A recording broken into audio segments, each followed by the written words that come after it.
Dövlət Sərhəd Xidmətində ard-arda bir ay ərzində 4 hərbi qulluqçunun ölməsi, bunların ikisinin kursant, ikisinin isə əskər olması və bu halların əsas özünə qəsd xarakterli olması Dövlət Sərhəd Xidməti rəhbərliyinin və hakimiyyətin vecinə deyil. Dövlət Sərhəd Xidmətinin rəsmi saytına girəndə görürsünüz ki, bu hərbi qurumun saytında hərbi xəbərlər əvəzinə, sərhədlə bağlı məlumatlar əvəzinə, hərbi təlimatlar və yaxud narkotik qaçaqmalçılığının qarşısına alınması kimi xəbərlər olması əvəzinə at xəbərləri, it xəbərləri, at yarışları və buna bənzər məlumatlarla qarşılaşırsınız. Atçılıq Federasiyası var. Atçılıq Federasiyasında bunlar yayımlanmalıydı. Ala. Nə yazıb? DSX cüyürü paylaşırlar. Baxın, elə bil at eşşək saydı. Buna bax, Dövlət Sərhəd Xidmətində belə şey paylaşarlar. Səni doğanın əmcəyinə, sənin arvadının uşağının, sənin qız gəlinlərinin.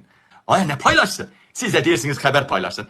Bir ayda 4 nəfər, 5 nəfər əksəriyyəti həyatına qəsd elədi. Nə xəbər var? Sərhəd Xidmətində ancaq hər gün ölüm xəbəri eşidirik. Bundan başqa xəbər var ki, paylaşsınlar. Taşraq Qırxan Əlirza, İlhamın babası, 1-ci Dünya Müharibəsindən dezert olub. Heydər Əliyev 2-ci Dünya Müharibəsindən dezert olub. Yaşını 2 yaş qabağa çəkdi, alınmadı, müharibə uzandı. Neynədi sırası? Sümük vərəm yazdırdı. Özü İlham Əliyev 1-ci Qarabağ Savaşının dezertisidir. Oğlu 2-ci Qarabağ Savaşının dezertisidir. Dezertin əsli dezertidir da.